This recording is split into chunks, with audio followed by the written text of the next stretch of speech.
Hello. How are you doing? It was just an ordinary day on the Labour campaign trail. The Prime Minister out and about meeting real people, including one voter who was invited to put her complaints directly to Gordon Brown. You're a very good woman. You've served the community all the life. I have. I've worked for the Rochelle Council for 30 years. You deserve... And I work with children and handicapped children. Well, I think working with children is so important, isn't it? So important. Have you been at some of the children's centres? What I can't understand is why am I still being taxed at 66-year-old because my husband's died and I have some of his pension tagged onto my pension. Well, we're raising the threshold at which people start paying tax as pensioners. But yes, if you've got an occupational pension, you may have to pay some tax, but you may be eligible for the pension credit as well. You should check. No, I'm not. I checked and they said no, they can't do it. Well, you should look at it again just to be sure. How are you going to get us out of all this debt, Gordon? We've got a deficit reduction plan, cut the debt by half over the next 4 years. We've got the plans, they've been set out to do it.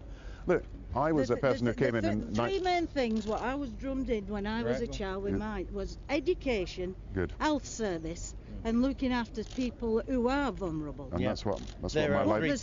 But there's too many people now who aren't vulnerable, but they can claim, and people who are vulnerable can't get claimed. But they should. A local resident, Mrs Duffy, echoed the concerns of many about the numbers arriving in the UK from overseas. At 6 months, you can't say anything about the immigrants because you're saying that but all these Eastern Europeans what are coming in, where are they flocking from? 1 million people come from Europe, but 1 million British people have gone into Europe. You do know there's a lot of British people staying in Europe as well. Look, come back to what your initial principles, helping people. That's what we're in the business of doing. A decent health service, that's really important, and education. Now, these are the things that we have tried to do. We're going to maintain the schools so that we can make sure that people have that chance to get on.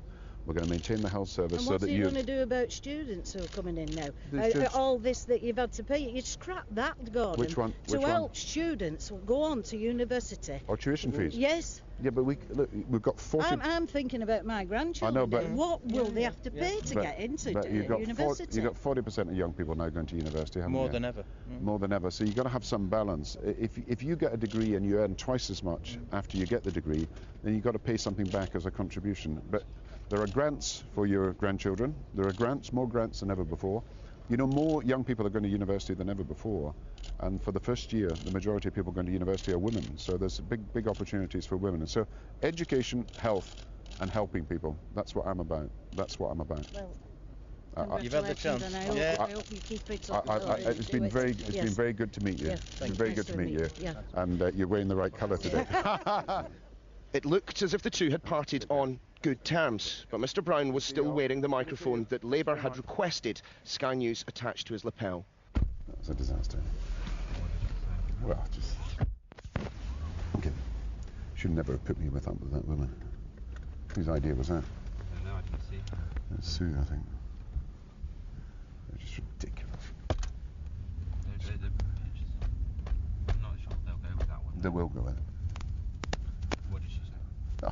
Everything. She's just a sort of bigoted woman that said she used to be Labour. I mean, it's just ridiculous. They will go with it. Everything. Her face says it all. Said she used to be Labour. Well, what do you think about that, Mrs Duffy? Disgusted. Now, you said to me before that you were a Labour supporter. I mean, yes. What's this done to that? I don't think I'll vote. I don't think I'll vote now. It's a postal vote and I don't have to send it in. It's just absolutely... Well, it's shut me down completely. What was your opinion? Very upsetting, that.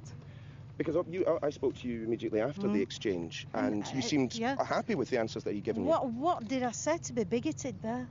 What was bigoted in that? What I said? I just asked about national debt. When his own words were replayed, Mr Brown clearly realised the gravity of the situation.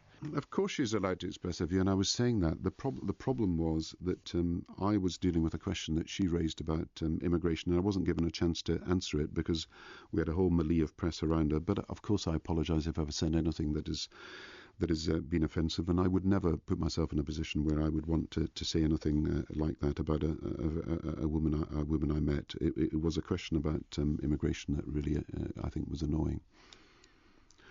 No, I'm blaming myself, and I blame myself for what is done. But given the media attention, it was almost inevitable that he'd have to deliver that apology in person. There are good days and there are bad days during every election, but it is rare indeed that a party leader would break away from campaigning, come to the home of just one voter and issue what must surely be a grovelling apology. The two spoke for close to an hour. I've just been talking to Gillian. I'm mortified by what's happened. I've given her my sincere apologies. I misunderstood what she said, and she has accepted that there was a misunderstanding, and she's accepted my apology. If you like, I'm a penitent sinner.